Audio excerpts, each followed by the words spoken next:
ही है, मैं बात कर रहा हूँ। भिक्षु जो अभी तक ध्यान के माध्यम से धम्म को नहीं समझ पाए, धरने पर बैठ करके कम से कम धम्म को समझेंगे और यहाँ से जो ऊर्जा मिलेगी हम समाज को समझा पाएंगे। अभी लंबे समय से मैं देख रहा हूँ बोध गया मुक्ति का आंदोलन स्थिर अवस्था में था, आज वो आंदोलन दोबारा खड़ा हुआ है। हम सब के लिए ये प्रेरणा स्रोत की बात है, प्रेरणा की बात है। मैं तो आपके माध्यम सबको कह रहा हूँ, सभी भिक्षुओं से हमें अनुरोध करना है, मैं भी कर रहा हूँ कि वो जहाँ भी हैं इस आंदोलन के लिए अपनी भूमिका निभाएं। डीएम साहब ने जैसा अभी पता लगा कि कहा कि भिक्षु कम है, इसमें कोई संदेह नहीं, इतने भिक्षुओं से लड़ाई नहीं लड़ी जा सकती। जब सैनिक कम होंगे तो संभावनाएं प्रबल कैसे हो जाएंगी। हमें लगातार इस फ्रंट पर काम करना है, जहां भी भिक्षु है उसे बुलाना है और उपासक भी अपनी भूमिका को टेस्ट करने के बारे में कहा, लेकिन इतनी मच्छर, इतनी ठंड में हमारे भिक्षु किस अवस्था में आए होंगे, ये सोचनीय चीज़ है।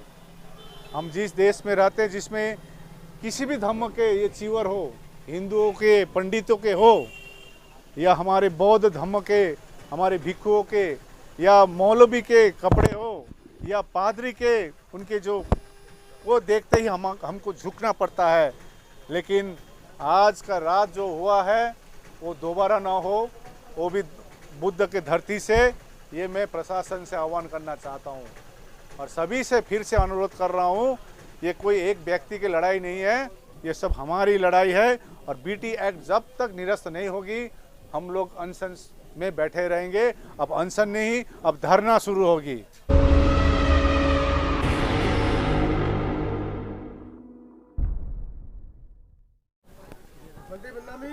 मंगल हो। मंत्री जी, 18 मार्च को आपका बड़ा कार्यक्रम लगा है आगरा में, हर साल वो लगता है। उस मंच पे आपने कई बार समाज की आवाज़ उठाई है और आशा करते हैं इस आंदोलन की आवाज़ तो आप उठाएंगे ही, क्योंकि उसमें कहने की कोई बात नहीं है। लेकिन आप इस पूरे मामले को कैसे देख रहे हैं, क्योंकि कई ऐसे मुद्दे जो आपने अपने धर्मभूमि के स्तर से उठाए।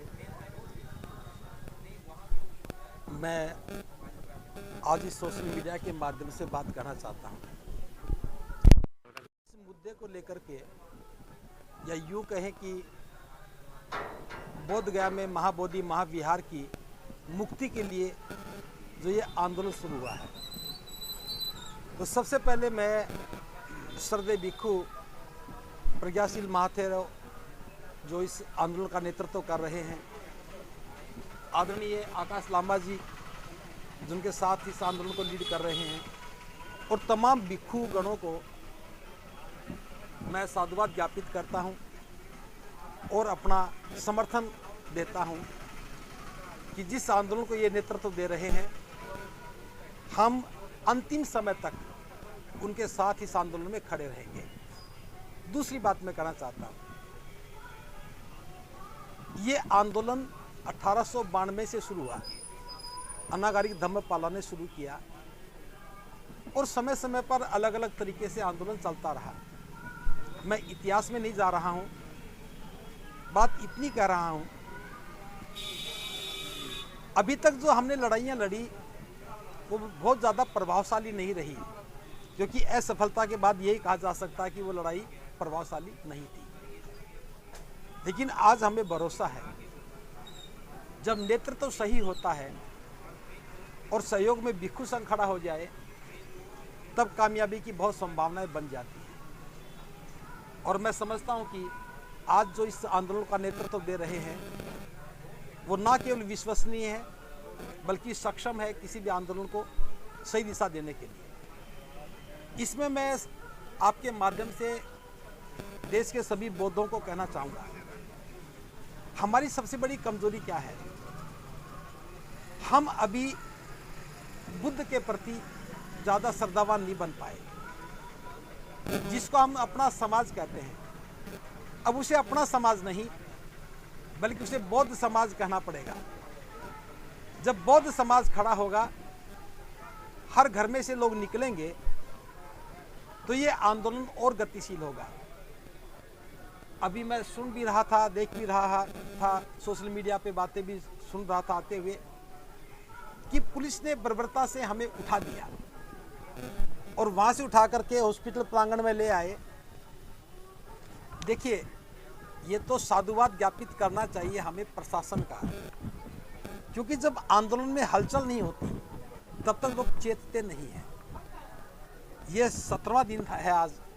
अगर पुलिस नहीं उठाती तो समाज में इतनी बड़ी सक्रियता नहीं आती, और जब हम एक जगह से दूसरी जगह जाते हैं तो और ज़्यादा ऊर्जावान बन जाते हैं।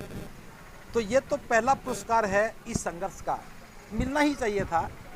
और मैं तो ये भी कहूँगा कि इस प्रकार के पुरस्कार तो हर बार मिलते रहें, ताकि हम अपनी कमजोरियों को दूर करने का अवसर पा सकें।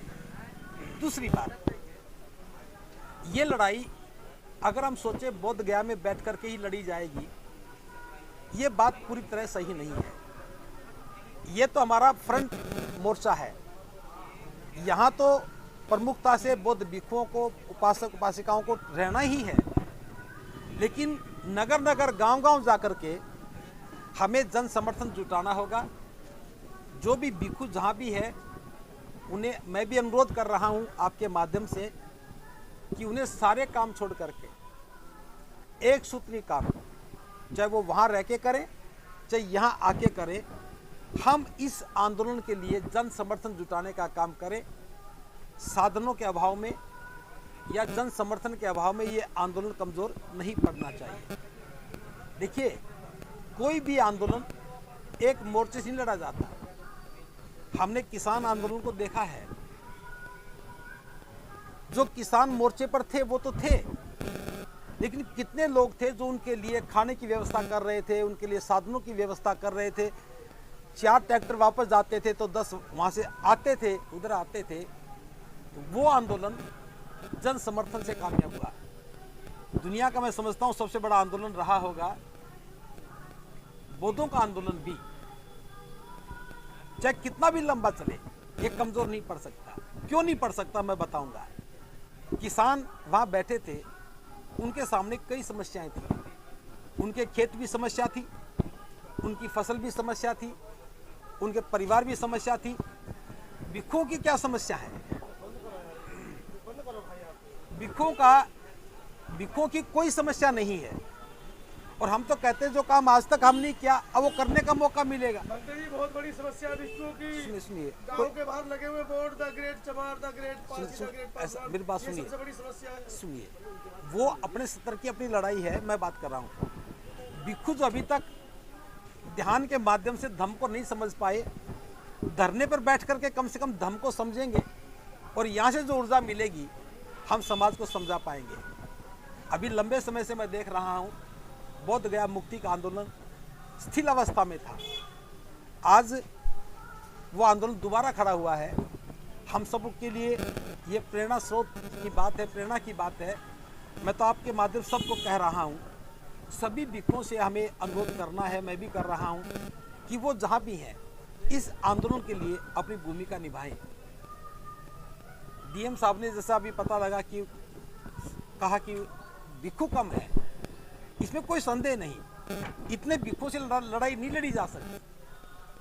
जब सैनिक कम होंगे तो संभावनाएं प्रबल कैसे हो जाएगी? हमें लगातार इस फ्रंट पर काम करना है।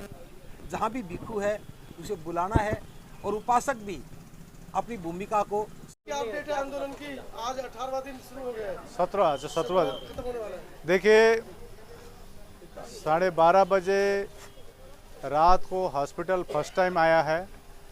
ज़िंदगी में अभी तक 12:30 बजे हॉस्पिटल में चेकअप करने नहीं आया था। ये गया का अनुभव हुआ है। और दूसरी बात, आज दिन भर हम लोग 17वां दिन अनशन के हम लोग यहाँ पर बैठे।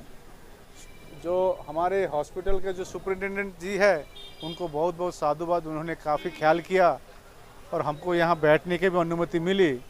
उनको बहुत बहुत साधुवाद। प्रशासन को बहुत बहुत साधुवाद।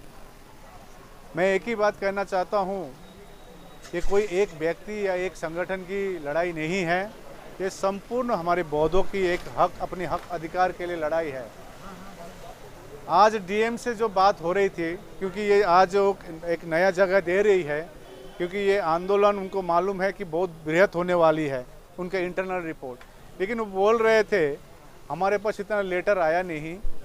तो मैं आह्वान करता हूं जितने भी संगठन है,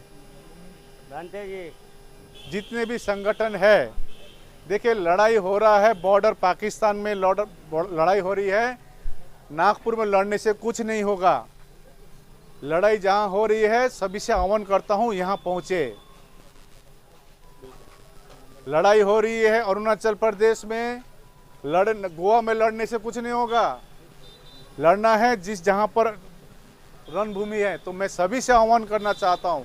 उसका रणनीति भी एक दूसरा रणनीति है, लेकिन अभी का जो जरूरत है, सभी से आह्वान करता हूं आप यहां पर पहुंचिए।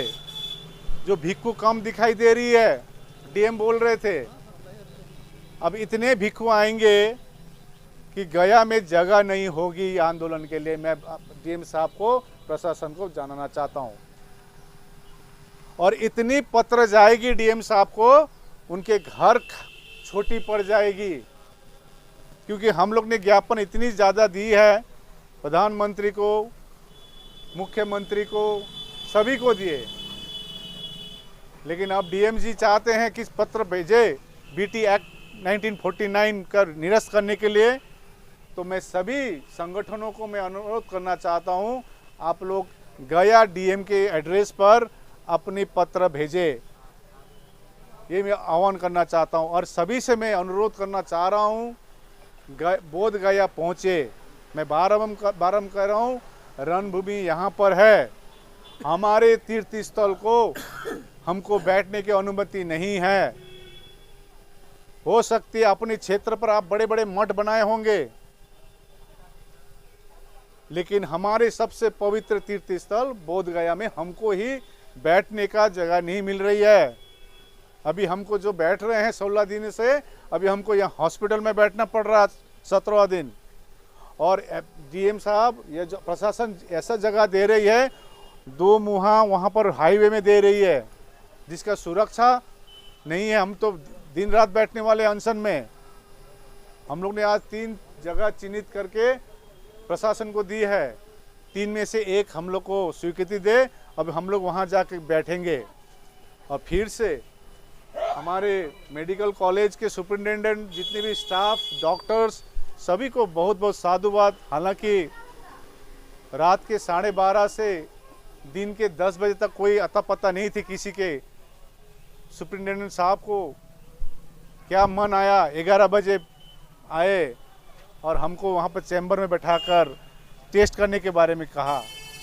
लेकिन इतनी मच्छर, इतनी ठंड में हमारे भिक्खु किस अवस्था में आए होंगे, ये सोचनीय चीज़ है। हम जिस देश में रहते हैं, जिसमें किसी भी धर्म के ये चीवर हो, हिंदुओं के, पंडितों के हो, या हमारे बौद्ध धर्म के, हमारे भिक्खुओं के, या मौलवी के कपड़े हो, या पादरी के, उनके जो, वो देखते ही हमको झुकना पड़ता है। लेकिन आज का रात जो हुआ है वो दोबारा ना हो, वो भी बुद्ध के धरती से। ये मैं प्रशासन से आह्वान करना चाहता हूँ और सभी से फिर से अनुरोध कर रहा हूँ, ये कोई एक व्यक्ति की लड़ाई नहीं है, ये सब हमारी लड़ाई है। और बीटी एक्ट जब तक निरस्त नहीं होगी, हम लोग अनशन में बैठे रहेंगे। अब अनशन नहीं, अब धरना शुरू होगी। बहुत अनशन कर लिए हम लोग, अब धरना हम लोग शुरू करेंगे कंटिन्यू। प्रत्येक राज्य से, बिहार के प्रत्येक जिलों से मैं सभी से आह्वान करना चाह रहा हूँ, आप लोग बोध गया पहुँचे। बहुत बहुत साधुवाद।